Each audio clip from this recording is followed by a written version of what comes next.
Ma. Hi, my name is Pauline Danielson. This is my channel. Welcome.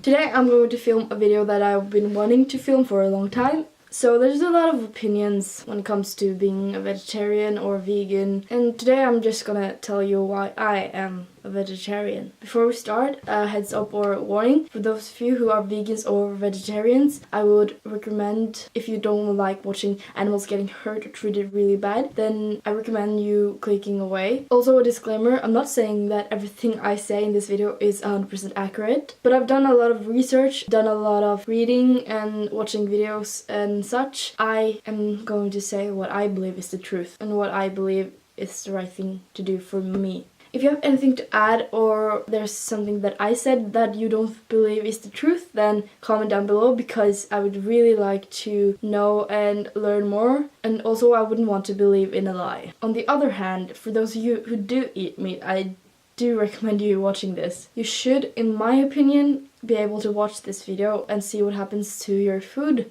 before it becomes food. So the first thing, people often ask me, where do I get my proteins from? You have nuts, beans, tofu, seeds, something I don't know how to pronounce in English, and lentils, I think, peas, oatmeal, spinach, soy, and broccoli. Mostly soy. Something that people have said, aren't we carnivores? Aren't we supposed to eat meat? And that's why we have canine teeth, so that we could tear through the flesh and meat. Well, no, I don't believe so.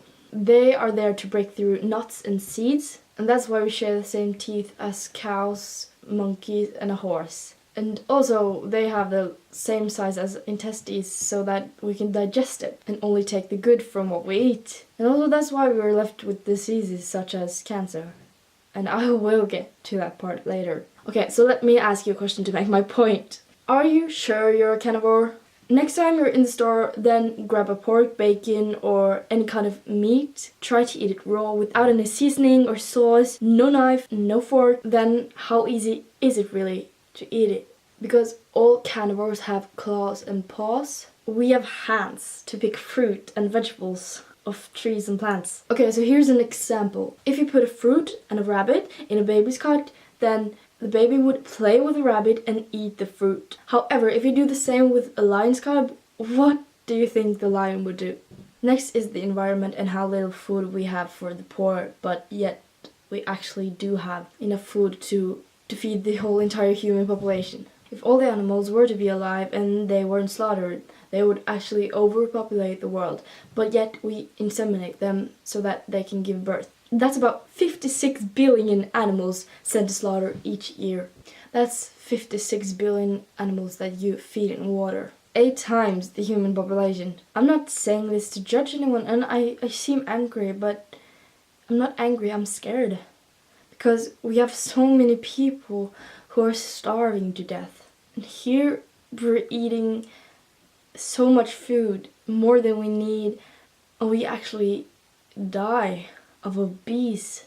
And I know people have issues, and I know that they struggle with their eating. It's just something to think about. I'm not trying to be mean or judge anyone, but it's just that making this video, finding the facts and reading and looking up online, it took me a while.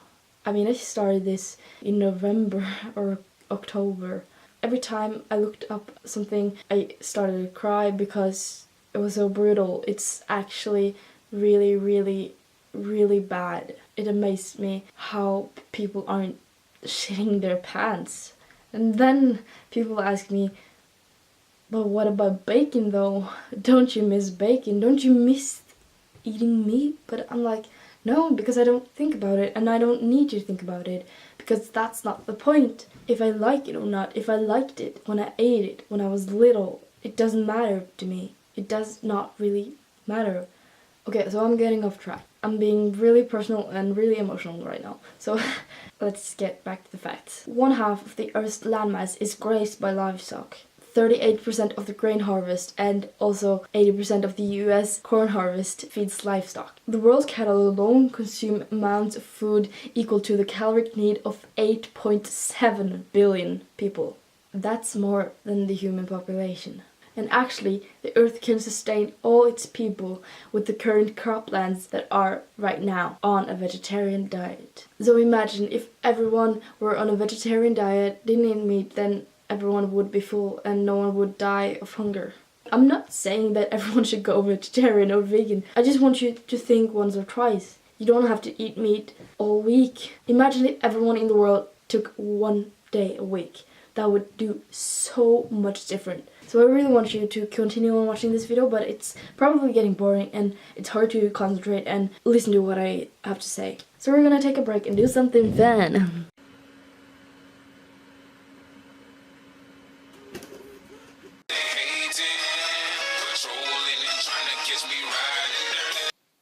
Barry, Barry, can you wake up?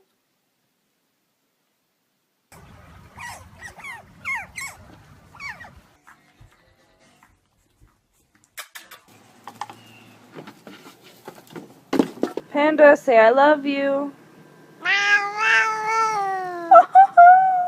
Don't touch it. Fuck the police coming straight from the underground.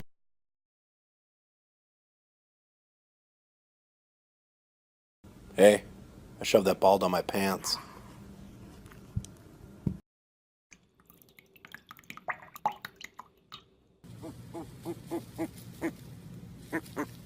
Kaiser. Smile! Show me your smile. Smile! Oh, so handsome!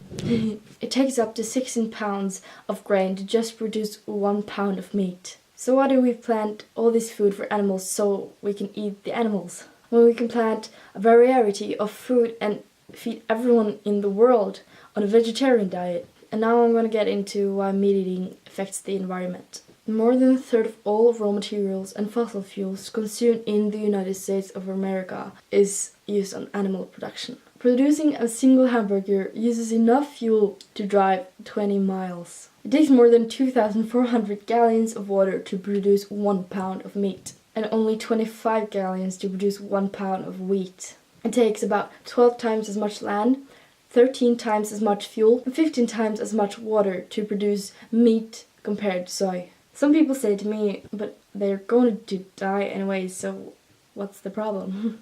Well, here's the problem. Most animals have like 10 years to live, like cows and pigs and chickens, but they are for the most part killed within the first year of their life. And before they are killed, they are held captive in unnatural environments where they have space only just enough for their own size.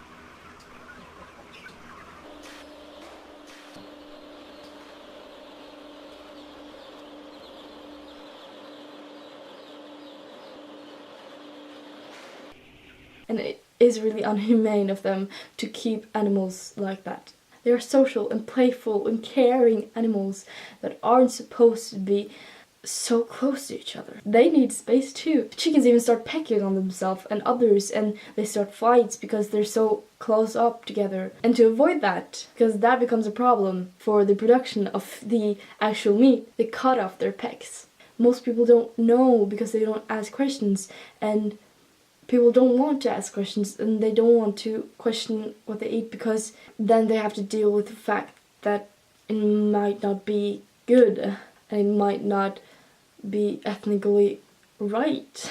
And that is, for some humans, most humans, at least nowadays, like, that's so much work, you know? We have so much on our plate. But the thing is, you won't have much on your plate when the earth dies. In my country, the animals are treated good. But compared to the US, for example, they are treated really good. Because in the US, they inject, at least cows, with so much antibiotics and adrenaline, and that is just so that they can get more out of the meat. I've seen pictures of cows who can't stand, who break their legs because they are so big. To the part about cancer. It is done research that meat, especially red meat, do increase the chances of getting cancer. This is an example that I like to use. In Norway during World War II, the Nazis came to Norway and they kind of took over a bit. And when they invaded our country, they had to have the best of food and best of everything. They got all our meat. During the time when they were occupying our country, the cancer rate went down. When the war was over and we got access to meat, the cancer rate went up. Not just a little, but enough to see that there was something that did indeed affect the rate. And so there you have an example. I also do have a link down below. I have a lot of links down below, but I have a link down below that goes more in depth on why meat increases cancer. Okay, we have almost reached the end. Just bear with me for a little longer. Okay, so I'm not really the person who pushes this on others. I never really talk about it unless someone asks, or unless I have to explain why I eat what I eat and all that stuff. I will, however, since you've chosen to watch this video, ask you to go meat-free once a week. If everyone did it once a week, as I said before, then it would make such a difference. Also, if you feel like it, be a bit creative. Search online, look up recipes that are healthy, fun, and creative, and take a picture of it, post it on Instagram, and tag me. Also use the hashtag #NoMeat_once-a-week. Hopefully, if there's any, I can go through the photos and see that I actually made some difference. And that would be really awesome. My social media handles are down below in the bio. You can click them so you can tag me and also follow me if you want to. That's all for this video. Thank you so much for being patient and watching and listening all through the end. If you did, I would really like to know. So comment your favorite color and Batman down below. Also, I remembered, please don't take me as one of those people who think the only thing right in the world is to be vegan and you are a sinner if you don't. You're a horrible person, and I'm not one of those people who say, ew, are you really gonna eat that?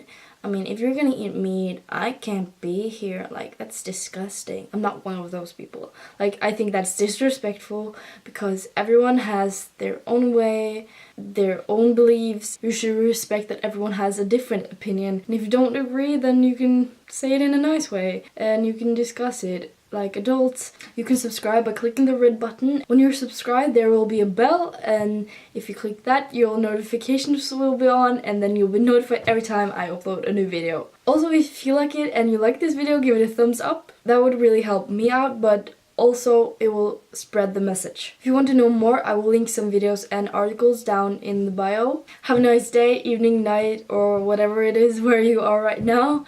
Thank you again for being patient and watching all through this video. Goodbye.